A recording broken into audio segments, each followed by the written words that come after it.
Okay, mari kita memahami sistem feudalisme yang kaitannya dengan ekonomi feudalisme, khususnya di negara matahari terbit ini, iaitu Jepun. Jadi dalam sistem Bakufu melalui kerajaan Shogun Tokugawa ini, mana masyarakat feudalnya kita boleh bagikan kepada beberapa lapisan yang diketuai oleh emperor ataupun maharaja.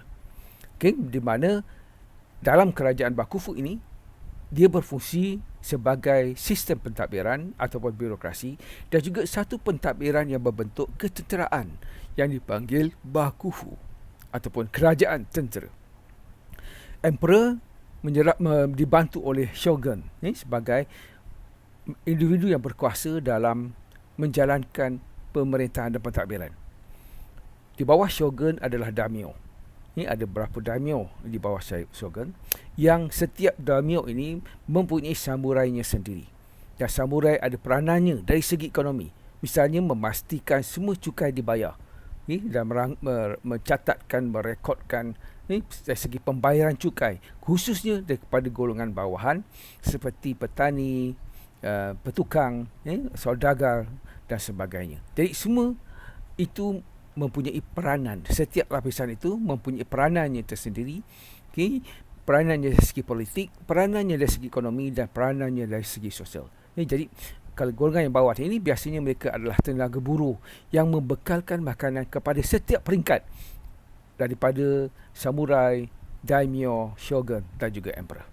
Jadi semua lapisan ataupun struktur masyarakat Jepun itu mempunyai peranan masing-masing dari segi tugasan yang telah ditetapkan. Ini berdasarkan kepada hierarki di mana mereka berada.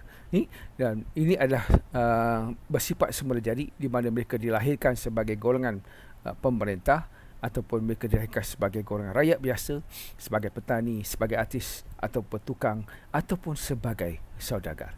Dan sudah pasti golongan atasan seperti shogun dan daimyo mempunyai kelebihan sebab mereka memiliki tanah, mereka menguasai pemerintahan dan pentadbiran. Jadi kekuatan mereka itu bergantung kepada bagaimana mereka menguruskan tanah dan juga mengutip cukai. Mereka yang menguruskan tanah dan mengutip cukai ini kita panggil jito dalam bahasa Jepun. Dan setiap jito ini dia bertugas untuk mengawasi setiap pergerakan dari segi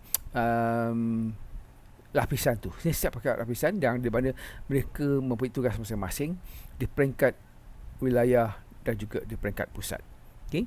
Dan semua ini merupakan satu sistem yang berlangsung dalam jangka masa yang lama dan mereka berjaya mewujudkan satu gerak ekonomi yang baik kerana semuanya mendapat faedah daripada sistem ini dan sudah pasti yang paling menguntung adalah golongan pemerintah dan yang mendapat yang mengalami yang menjadi tenaga buruhnya yang mengalami kesukaran adalah golongan bawahan, iaitu daripada petani sehinggalah saudagar. Dan keadaan ini berubah nanti apabila saudagar mula mendapat tempat, sebab mereka yang menguruskan perdagangan dan mereka mendapat tempat dalam masyarakat apabila penggunaan mata wang itu secara berluas berlaku sebagai medium pertukaran dalam kegiatan ekonomi feudal nanti.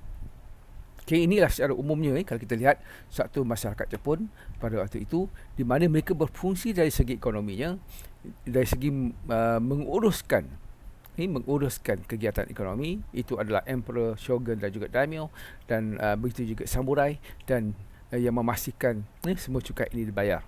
Manakala rakyat biasa ditugaskan untuk menjadi tenaga buruh bagi membekalkan makanan kepada golongan ataupun lapisan masyarakat yang lain.